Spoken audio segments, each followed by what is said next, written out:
بار ربیع الاول چې په دغه ورځ باندې نبی صلی الله علیه وسلم وفات شوی دی زمونږ په دغه ملکونو کې پاکستان افغانستان بنگلاديش په دغه ورځ باندې چې کوم دی خلک خوشحالي نه مناوي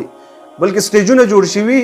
جشن عید میلاد النبی په نوم باندې ښځې چې کوم دی په هغې باندې ګډاګانې کوي سړي په هغې باندې ګډېږي چې دا خو د اسلام یو خلاف کار دی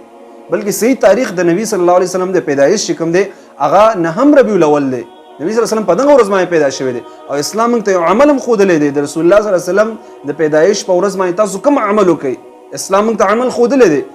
صحیح مسلم حدیث دی د الله نبی صلی الله علیه وسلم به د پیر په ورځ باندې روژه نیوله او فرمایل به چې دغه روژه زه ځکه نیسم چې ولدت فیه زه په دغه ورځ باندې پیدا شوی یم د الله شکریه زه ادا کوم نو کم یو کس چې دا جشن مناوي دغه خلکو ته زه وایم تاسو کوم دغه صحیح دین باندې چې اسلام موږ ته یو عمل ښودلی چې د الله نبی صلی الله علیه وسلم بخپله هغه عمل کول صحابه کرامو به هغه عمل کول ولې به یې کول وایي په دغه ورځ باندې نبی صلی الله علیه وسلم پیدا شوی دی هر پیر په ورځ باندې به یې روژه نیوله تاسو کوم یو کس د پیر په ورځ باندې روژه نیولې ده د رسول الله سره محبت کوم دی ستاسو محبت شته چې هغه صحیح نبی صلی الله علیه وسلم کوم عمل کړی دی او څه طریقې ښودلې ده څوک په دې باندې عمل کوي او کوم یو شیز چې اسلام نه دی ښودلی نبی صلی الله علیه وسلم د 12 ربیع الاول باندې چېرته داسې نه دي کړي صحابه یې راجمع شوي او جشن یې منعو کړی او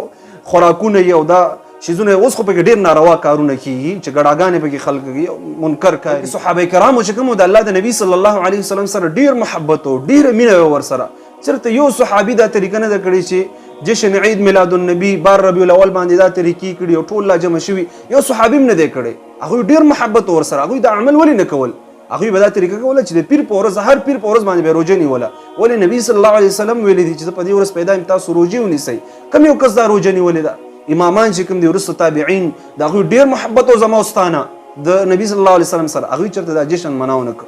ولې دغه کار کوئ که یو سړی وایي چېرې دا خو بد کار نه دی که موږ خوشحالي مناو کړو نو واوره دا حدیث د الله د نبي صلی الله علیه وسلم که چېرته د رسول الله صلی الله علیه وسلم سره محبت دي او د هغه خبره مني که د رسول الله خبره مني نو زه تاسو ته د رسول الله خبرې کوم زه تاسو ته د ملایانو د عوامو خلکو خبرې نه کوم چې نبی صلی الله علیه وسلم فرمایي بخاري شریف صحیح حدیث دی من عمل عملا لیس علیه امرنا فهو رد چا چې یو داسې عمل وکړو چې په هغې باندې حکم معنی کړی ما نه ویل چې تاسو دا عمل وکړئ او چا دا عمل وکړو د ځان نه یو عمل جوړ کړو فهو رد دغه عمل مردود دی د الله په دربار کې دا عمل نه دی قبول په دې باندې به الله ورته بوزي که یو سړی وایي چېرې ولې په دې باندې به ورته ځم ګوره د مازدیګر 4 رکاته مونځ دی که یو سړی 6 رکاته کوي امام مخکې شي 6 رکاته وکړي چې راځئ نن به ډېر مونځ وکړو چې اجر الله راته ډېر راکړي خو دا عمل الله ته نه دی قبول ولې دا د رسول الله صلی الله علیه وسلم طریقې خلاف کوي نبی صلی الله علیه وسلم دا کار نه دی کړی هغه به 4 رکاته کول ته چې په دین کې زیادت یا نقصان کې دې ته ویل کېږي بدعت